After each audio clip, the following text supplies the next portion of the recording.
Hello दोस्तों, स्वागत है आप सभी का आपके अपने ऑनलाइन क्लास में। आइए आज हम लोग इस वीडियो में देखते हैं छोटा नागपुर काश्तकारी अधिनियम 1908 से संबंधित कुछ प्रश्नों को। पिछले वीडियो में हमने 1 से 25 तक के प्रश्नों को रखा था। अगले इस वीडियो में हम 26 से 50 तक के प्रश्नों को रखेंगे। 1 से 50 तक के सभी प्रश्नों में आपका पूरा CNT एक्ट खत्म हो जाएगा और किसी भी एग्ज़ाम में इससे ज़्यादा कभी नहीं पूछे जाएंगे। जितने भी प्रश्न हैं सब आपके लिए काफ़ी महत्वपूर्ण है। यदि आप इस चैनल पर पहली बार आए हैं तो आप चैनल को सब्सक्राइब करना ना भूलें और यदि आपको अच्छा लगे तो शेयर जरूर करें अपने दोस्तों के साथ और एक लाइक भी कर सकते हैं। तो चलिए शुरू करते हैं आज का प्रश्न CNT एक्ट के 1908 के अंतर्गत। और ये हमारा 26वां प्रश्न है। छोटा नागपुर काश्तकारी अधिनियम 1908 की कौन सी धारा न्यायालयीय आदेश के अधीन रहते अधिकार के विक्रय पर प्रतिबंध लगाता है? धारा 46, धारा 47, धारा 48 या धारा 49? तो इसका सही जवाब होगा धारा 47। आइए इससे समय इसकी व्याख्या देख लेते हैं। इस अधिनियम की धारा 47 के अनुसार किसी न्यायालय द्वारा किसी रैयत के जोत में अधिकार विक्रय के लिए ना तो कोई डिक्री या आदेश पारित किया जाएगा और ना ही ऐसे किसी अधिकार का किसी डिक्री या आदेश के निष्पादन में विक्रय किया जाएगा, परंतु इस धारा के अंतर्गत कुछ अपवाद भी दिए गए हैं। अगले प्रश्न की ओर चलते हैं। 27 नंबर का प्रश्न है ये हमारा। छोटा नागपुर काश्तकारी अधिनियम 1908 की धारा 47 के संबंध में कौन सा कथन सत्य है? न्यायालयीय आदेश के अधीन किसी जोत में रहते अधिकार के विक्रय पर प्रतिबंध है। लगान के बकाये की वसूली के लिए सक्षम न्यायालय की डिक्री के निष्पादन में किसी जोत का विक्रय लिया जा सकेगा। इस धारा की कोई बात 1 जनवरी 1930 के पूर्व किसी जोत के विक्रय के लिए पारित डिक्री के निष्पादन पर लागू नहीं होगी। तो आपको बताना है कि इनमें से कौन सा कथन सत्य है। तो इसका सही जवाब होगा इनमें से सभी कथन सत्य है, यानी उपरोक्त सभी। आइए इसे संबंध इसकी व्याख्या देख लेते हैं। छोटा नागपुर काश्तकारी अधिनियम 1908 की धारा 47 के अंतर्गत समान अवस्था में न्यायालयीय आदेश के अधीन किसी जोत में रहती अधिकार के विक्रय पर प्रतिबंध लगाया गया है, किंतु इसके अपवाद हैं। जैसे लगान के बकाये की वसूली के लिए न्यायालय की डिक्री के निष्पादन में किसी जोत का विक्रय किया जा सकता है। इसी प्रकार 1 जनवरी 1930 के पूर्व किसी जोत के विक्रय पर यह उपबंध लागू नहीं होता है, इत्यादि। अगले प्रश्न की ओर चलते हैं। 28 नंबर का प्रश्न ये हमारा। छोटा नागपुर काश्तकारी अधिनियम के संदर्भ में कौन सुमेलित नहीं है? धारा 46 क के सामने है रैयतों द्वारा जोतों के अंतरण पर प्रतिबंध। धारा 48 के सामने है भूयंहरी भूधृति के विक्रय पर प्रतिबंध। धारा 48 क के सामने है भूयंहरी भूधृति के विक्रय पर प्रतिबंध। या धारा 47 रैयतों को उनकी जोत के विक्रय पर अधिकार। तो इसका सही जवाब है जो कि सुमेलित नहीं है वो घ है, ये सुमेलित नहीं है। बाकी ऊपर में धारा 46, 48 और 48 का के सामने जो सभी चीज़ें हैं वो सही हैं। आइए इसे समझ इसकी व्याख्या देख लेते हैं। छोटा नागपुर काश्तकारी अधिनियम 1908 के अंतर्गत धारा 46 रैयतों द्वारा जोतों के रैयती अधिकार का अंतरण यानी ट्रांसफर पर प्रतिबंध अधिरोपित करता है। धारा 47 न्यायालयीय आदेश के अधीन रैयती अधिकार के विक्रय पर प्रतिबंध लगाता है। दूसरी ओर जहां धारा 48 भूयंहरी भूधृति के अंतरण पर प्रतिबंध लगाता है, वही धारा 48 का भूयंहरी भूधृति के विक्रय पर प्रतिबंध आरोपित करता है। इस प्रकार दिए गए विकल्पों में केवल घ सुमेलित नहीं है। आइए 29वें नंबर के प्रश्न की ओर चलते हैं। छोटा नागपुर अधिनियम की कौन सी धारा लगान का भुगतान किस्तों में किए जाने का उपबंध करती है? धारा 51, धारा 52, धारा 53 या 54? इसका सही जवाब होगा धारा 52। आइए इस संबंध इसकी व्याख्या देख लेते हैं। इस अधिनियम की धारा 52 के अनुसार किसी अभिधारी द्वारा भुगते नगद लगान कृषि वर्ष की प्रत्येक तिमाही के अंतिम दिन देय होने वाले 4 समान किस्तों में भुगताई होगा। 30 नंबर प्रश्न पर चलते हैं। छोटा नागपुर काश्तकारी अधिनियम 1908 के तहत निम्न में से किस रीति के लगान का भुगतान किया जाएगा? माल कचहरी में, डाक मुद्रा देश द्वारा, बैंक में चालान द्वारा या नगद रूप में, या उपरोक्त सभी रीतियों में? इसका सही जवाब होगा उपरोक्त सभी रीतियों में। इसकी व्याख्या देख लेते हैं। इस अधिनियम की धारा 53 के अनुसार किसी अभिधारी द्वारा लगान का भुगतान माल कचहरी में या ऐसे स्थान में जहाँ ऐसी भूमि का लगान प्रायः भुगते हो देकर अथवा लगान की रकम भूस्वामी को डाक मुद्रा देश द्वारा सीधे या उपायुक्त के माध्यम से भेजकर किया जा सकता है। लगान का भुगतान बैंक चालान या नगद के रूप में किया जा सकता है। 31 नंबर का प्रश्न देखते हैं। छोटा नागपुर काश्तकारी अधिनियम 1908 की धारा 58 के अंतर्गत लगान की बकाया राशि पर अधिकतम किस ब्याज दर से ब्याज वसूला जाएगा? 3% साधारण ब्याज, 5% साधारण ब्याज, 6% साधारण ब्याज या 6.25% साधारण ब्याज? इसका सही जवाब होगा 6.25% साधारण ब्याज। इसकी व्याख्या देख लेते हैं। इस अधिनियम की धारा 58 के तहत लगान का बकाया को परिभाषित करते हुए कहा गया है कि लगान की ऐसी कोई वस्तु जिसका भुगतान जिस दिन किया जाना तय हो उस दिन शुरुआत से पूर्व भुगतान ना की गई हो अथवा कृषि वर्ष में देय हो, उस कृषि वर्ष के अंत में भी भुगतान ना की गई हो तो उसे लगान का बकाया समझा जाएगा। उस बकाये पर प्रति वर्ष अधिकतम 6.25% साधारण ब्याज की दर से ब्याज लगेगा। 32 नंबर के प्रश्न की ओर चलते हैं। छोटा नागपुर काश्तकारी अधिनियम 1908 की धारा 64 के तहत किसकी पूर्व अनुमति से भूमि का कोड़कर में संपरिवर्तन किया जा सकता है? अंचल अधिकारी, उपायुक्त, आयुक्त या इनमें से कोई नहीं। इसका सही जवाब होगा आयुक्त। इसकी व्याख्या देख लेते हैं। इस अधिनियम की धारा 64 के तहत किसी ग्राम के निवासी प्रत्येक कृषक को या भूमिहीन श्रमिकों को उपायुक्त की पूर्व अनुज्ञा से भूमि को कोड़कर में संपरिवर्तित करने का अधिकार होगा। अगले प्रश्न को चलते हैं। 33 नंबर का प्रश्न है हमारा। छोटा नागपुर काश्तकारी अधिनियम की धारा 66 के तहत किस प्रकार की भूमि को कोड़कर में संपरिवर्तित नहीं किया जा सकता है? ऑप्शन है बगीचा, कृषि, वास भूमि या इनमें से कोई नहीं। तो इसका सही जवाब होगा इनमें से कोई नहीं। इस अधिनियम की धारा 66 के अनुसार कृषि कृषक को किसी अन्य व्यक्ति के प्रत्यक्ष कब्जा वाले किसी बगीचे, कृषि भूमि या वास भूमि को कोड़कर में संपरिवर्तित करने का अधिकार नहीं होगा। अगले प्रश्न 34वें प्रश्न को चलते हैं। छोटा नागपुर काश्तकारी अधिनियम की किस धारा में बंजर भूमि की बंदोबस्ती से संबंधित प्रावधान किए गए हैं? ऑप्शन है धारा 63, 63 क, 63 ख या 64। इसका सही जवाब होगा 63 क। आइए इसे समझ की व्याख्या देख लेते हैं। छोटा नागपुर काश्तकारी अधिनियम 1908 के अध्याय 9 क तथा धारा 63 क में बंजर भूमि की बंदोबस्ती के संबंध में प्रावधान किए गए हैं। इस धारा के अनुसार राज्य सरकार की बंजर भूमि का बंदोबस्ती पट्टे या अमलनामा द्वारा किया जाएगा। पट्टा या अमलनामा की 2 प्रतियां तैयार की जाएंगी, जिनमें से एक प्रति संबंधित रैयत को तथा दूसरी प्रति जिले के उपायुक्त डिप्टी कमिश्नर को दी जाएगी। धारा 63 ख में इस बात का प्रावधान किया गया है, यदि बंदोबस्ती किए गए बंजर भूमि पर अगले 5 वर्षों तक खेती न की जाए अथवा उनका उपयोग कानून में वर्णित उद्देश्यों से अलग रूप से किया जाए तो उपायुक्त ऐसे बंदोबस्ती को अपास्त करने और ऐसे भूमि को पुनः बंदोबस्ती करने का स्वतंत्र होगा। 35वें नंबर के प्रश्न की ओर चलते हैं। छोटा नागपुर काश्तकारी अधिनियम 1908 की किस धारा में काश्तकार की बेदखली का प्रावधान है? ऑप्शन है धारा 64, 66, 68 या 73। इसका सही जवाब होगा धारा 68। इस अधिनियम की धारा 68 के तहत कहा गया है कि किसी भी काश्तकार को किसी डिक्री या उपायुक्त का आदेश के निष्पादन के सिवाय काश्तकारी से बेदखल नहीं किया जाएगा। 36 नंबर के प्रश्न की ओर चलते हैं। 36वां नंबर का प्रश्न है हमारा। छोटा नागपुर काश्तकारी अधिनियम 1908 के अंतर्गत कोड़कर से क्या आशय है? बंजर भूमि के बंदोबस्ती, काश्तकारी के लिए दी गई भूमि से अतिरिक्त भूमि, किसी रैयत द्वारा प्रति भूमि को कोड़कर तैयार की गई भूमि या उपरोक्त में से कोई नहीं। तो इसका सही जवाब होगा किसी रैयत द्वारा प्रति भूमि को कोड़कर तैयार की गई भूमि। आइए इसे समझने की व्याख्या देख लेते हैं। कोड़कर भूमि से अभिप्राय किसी रैयत द्वारा प्रति भूमि को कोड़कर खेती के लिए तैयार की गई भूमि है।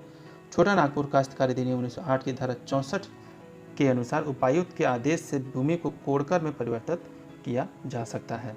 37वें नंबर के प्रश्न को चलते हैं। कोड़कर में परिवर्तित किसी भूमि पर कितने वर्षों तक लगान दे नहीं होगा? 3 वर्ष, 4 वर्ष, 5 वर्ष या 10 वर्ष। इसका सही जवाब होगा 4 वर्ष। इसमें इसकी व्याख्या देख लेते हैं। छोटा नागपुर काश्तकारी अधिनियम 1908 की धारा 67 का के प्रावधान के अनुसार यदि कोई रैयत भूमि को कोड़कर भूमि में संपरिवर्तित कर दिया हो तो ऐसी कोड़कर भूमि पर जब तक कोई लगान दे नहीं हो तब तक जिस कृषि वर्ष में पहली फसल कटाई की गई हो उसके अंत में 4 वर्षों की कालावधि समाप्त न हो चुकी हो। अगले प्रश्न को चलते हैं। 38वां नंबर प्रश्न है ये। छोटा नागपुर काश्तकारी अधिनियम 1908 के उपबंधों के विरुद्ध अंतरिम ट्रांसफर भूमि पर अनुसूचित जनजातियों के सदस्य को कब्जा वापस दिलाने की शक्ति निहित है। किनमें निहित है? आयुक्त, उपायुक्त, राजस्व पदाधिकारी या राज्य सरकार। इसका सही जवाब होगा उपायुक्त। इसे संबंधित इसकी व्याख्या देख लेते हैं। यदि कोई काश्तकार विधि विरुद्ध के तरीके से अपनी भूमि से बेदखल कर दिया जाए तो धारा 71 का के तहत उपायुक्त आवश्यक जांच पड़ताल के बाद मामला सही पाए जाने पर ऐसी भूमि को पुनः उसके वास्तविक काश्तकार को लौटा सकेगा। अगले प्रश्न को चलते हैं। 39 नंबर का प्रश्न है ये। छोटा नागपुर काश्तकारी अधिनियम की धारा 71 ख के तहत शास्ति यानी दंड की सीमा क्या होगी? 3 वर्ष का कारावास या 1000 जुर्माना, 2 वर्ष का कारावास व 1000 का जुर्माना, 5 वर्ष का कारावास व 1000 का जुर्माना या इनमें से कोई नहीं। तो इसका सही जवाब होगा 3 वर्ष का कारावास व 1000 का जुर्माना। आइए इससे संबंधित इसकी व्याख्या देख लेते हैं। छोटा नागपुर काश्तकारी अधिनियम 1908 की धारा 71 ख के अनुसार यदि किसी भूमि का अंतरण धारा 46 या किसी अन्य उपबंध के उल्लंघन अथवा कपटपूर्ण तरीके से किया जाए तो ऐसे कार्य के लिए संलिप्त दोषी व्यक्ति को 3 वर्ष तक का कारावास तथा 1000 रुपये तक का जुर्माने के अलावा दोनों से दंडित किया जा सकेगा। ये 40वां नंबर का प्रश्न है। छोटा नागपुर काश्तकारी अधिनियम 1908 की धारा 82 के अधीन राज्य सरकार कृषि कार्य हेतु जल के उपयोग या बहाव से संबंधित विवादों का समाधान करने तथा उसका सर्वेक्षण करने हेतु किसे आदेश दे सकती है? राजस्व अधिकारी, अंचल अधिकारी, आयुक्त या उपायुक्त। तो इसका सही जवाब है राजस्व अधिकारी। इससे संबंधित इसकी व्याख्या देख लेते हैं। इस अधिनियम की धारा 82 के तहत राज्य सरकार भूस्वामी, काश्तकारों या अन्य व्यक्तियों के बीच कृषि कार्य हेतु जल के उपयोग या बहाव, चाहे वह किसी नदी, झील, तालाब या कुएं अथवा जलापूर्ति के किसी अन्य स्रोतों से प्राप्त किया जाता हो, से संबंधित विवादों का निवारण समाधान करने हेतु उसका सर्वेक्षण करने हेतु राजस्व अधिकारी को आदेश दे सकती है। अगले प्रश्न की ओर चलते हैं। छोटा नागपुर काश्तकारी अधिनियम 1908 की धारा 18 के अधीन अभिलेख का प्रकाशन किया जाएगा किसके द्वारा? आयुक्त, उपायुक्त, अंचलाधिकारी या राजस्व अधिकारी द्वारा। तो इसका सही जवाब होगा राजस्व अधिकारी द्वारा। इसकी व्याख्या देखते हैं। इस अधिनियम के प्रावधानों के अनुसार राज्य सरकार के आदेश से राजस्व अधिकारी द्वारा धारा 107 के तहत भूमि से संबंधित अभिलेख तैयार करवाया जाता है तथा धारा 108 के तहत प्राप्त सभी अंतिम रूप से निश्चित प्रारूप में अभिलेख को प्रकाशित किया जाता है। 42वां नंबर प्रश्न देखते हैं। छोटा नागपुर काश्तकारी अधिनियम 1908 के अंतर्गत भू स्वामियों की विशेषाधिकारयुक्त भूमि की परिभाषा किस धारा में दी गई है? धारा 116, धारा 117, धारा 118 या इनमें से कोई नहीं। आइए जानते हैं इसका सही जवाब क्या होगा। जी हाँ, इसका सही जवाब है धारा 118। इससे संबंधित इसकी व्याख्या देख लेते हैं। छोटा नागपुर काश्तकारी अधिनियम 1908 के अध्याय 14 की धारा 118 में भू स्वामियों की विशेषाधिकार युक्त भूमि को परिभाषित किया गया है। कोई भूमि भूस्वामी विशेषाधिकार युक्त भूमि है या नहीं, इसका विनिश्चय राजस्व अधिकारी द्वारा धारा 121 के अंतर्गत किया जाएगा।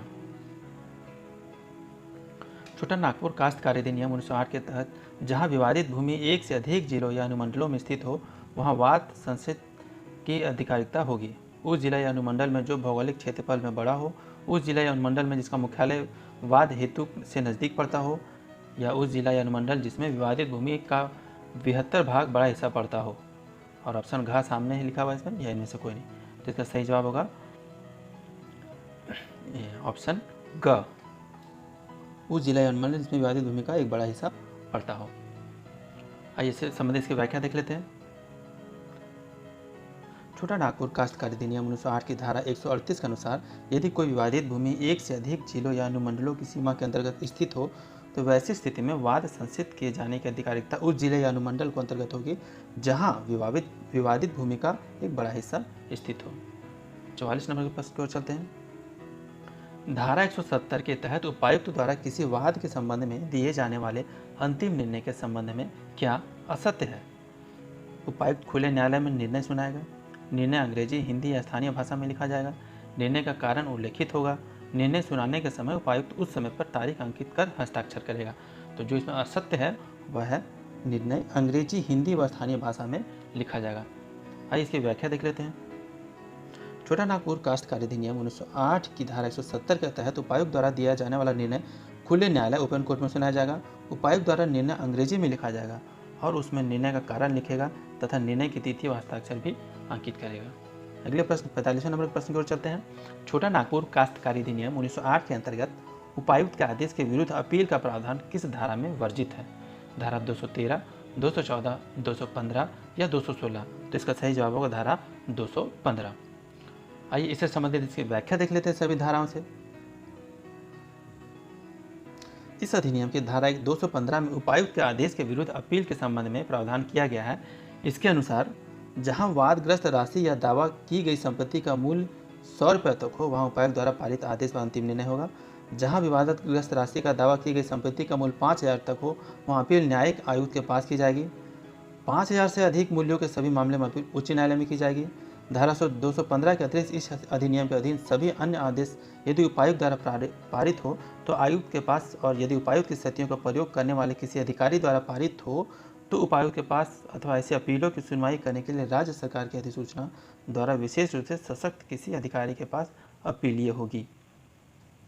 अगले प्रश्न की ओर चलते हैं। 46 नंबर का प्रश्न है ये, मुंडारी खुटकटीदार के विषय में विशेष उपबंध छोटा नागपुर काश्तकारी अधिनियम के किस अध्याय में शामिल किया गया है? अध्याय 18, 19, 17 या 16? तो इसका सही जवाब होगा अध्याय 18। छोटा नागपुर काश्तकारी अधिनियम 1908 के अध्याय 18 के धारा 239 से 256 तक में मुंडारी खुटकटीदारों के विषय में विशेष उपबंध किए गए हैं। 47वां नंबर का प्रश्न देखते हैं। छोटा नागपुर काश्तकारी अधिनियम के अंतर्गत संयुक्त भूस्वामी को किस धारा में परिभाषित किया गया है? धारा 256, 57, 60 या 61? तो इसका सही जवाब होगा धारा 257। अगले प्रश्न, इसके पहले इसकी व्याख्या देख लेते हैं। इस अधिनियम की धारा 257 में संयुक्त भूस्वामी को परिभाषित करते हुए कहा गया है कि जब दो या दो से अधिक व्यक्ति संयुक्त भूस्वामी हो तो कोई भी ऐसा कार्य जिसे इस अधिनियम के अधीन करने के लिए वह प्राधिकृत हो, ऐसा कार्य उन दोनों या उन सभी व्यक्तियों द्वारा एक साथ किया जाएगा। 48 नंबर के प्रश्न को देखते हैं। अगला प्रश्न है हमारा, छोटा नागपुर काश्तकारी अधिनियम 1908 के अंतर्गत नियम बनाने की शक्ति किनमें निहित है? उपायुक्त, आयुक्त, राज्य सरकार या भारत सरकार? सही जवाब होगा इसका राज्य सरकार। इसकी व्याख्या भी देख लेते हैं। इस अधिनियम की धारा 264 के अनुसार उद्देश्यों की पूर्ति के लिए नियम बनाने की शक्ति राज्य सरकार के पास निहित है। 49 नंबर का प्रश्न है हमारा, छोटा नागपुर काश्तकारी अधिनियम 1908 के अंतर्गत एक कन्या खुटकटीदार को क्या अधिकार प्राप्त है? पैतृक संपत्ति पर उत्तराधिकार का अधिकार अपवर्जित है, पुरुषों के लिए समान अधिकार प्राप्त है, खुटकटीदार अधिकार प्राप्त है या इनमें से कोई नहीं? इसका सही जवाब होगा पैतृक संपत्ति पर उत्तराधिकार का अधिकार अपवर्जित है। इससे संबंधित इसकी व्याख्या देख लेते हैं। छोटा नागपुर काश्तकारी अधिनियम 1908 के अंतर्गत एक कन्या खुटकटीदार को पैतृक संपत्ति पर उत्तराधिकार के अधिकार प्राप्त नहीं है, उसे इस प्रकार के अधिकार से अपवर्जित किया गया है। इस वीडियो का आखिरी प्रश्न 50वां प्रश्न CNT एक्ट से संबंधित कुल 50 प्रश्न है, ये आखिरी प्रश्न है। छोटा नागपुर काश्तकारी अधिनियम 1869 के अंतर्गत भूमिहर रैयती की परिभाषा में क्या सम्मिलित किया गया है? मुंडा को, भूत खेत को, उरांव को या इनमें से कोई नहीं? तो इसका सही जवाब होगा उरांव को। इससे संबंधित की व्याख्या देख लेते हैं। छोटा नागपुर काश्तकारी टी नोट्स अधिनियम 1869 के अंतर्गत प्रयुक्त पद भूमिहरी रैयती की परिभाषा में उरांव को सम्मिलित किया गया है। चलिए, इस वीडियो में बस इतना ही दोस्तों। हम उम्मीद करते हैं कि 1 से 50 तक के सभी प्रश्न आपको बहुत अच्छे लगेंगे। काफ़ी महत्वपूर्ण प्रश्न है, झारखंड से संबंधित किसी भी एग्जाम के लिए काफ़ी महत्वपूर्ण प्रश्न है। आप इसे 1 बार, 2 बार, 3 बार करके देख लें, आपको सभी प्रश्न याद हो जाएंगे, सभी प्रश्न समझ में आ जाएंगे। इसकी व्याख्या दी हुई है। इसके पिछले वीडियो में हमने 1 से 25 तक का प्रश्न रखा था, दूसरे वीडियो में हमने 26 से 50 तक का प्रश्न रखा है। आप हमारे इस चैनल में, इस प्लेलिस्ट में जाके आप सभी वीडियो को देख सकते हैं। तब तक के लिए धन्यवाद। जोहार दोस्तों।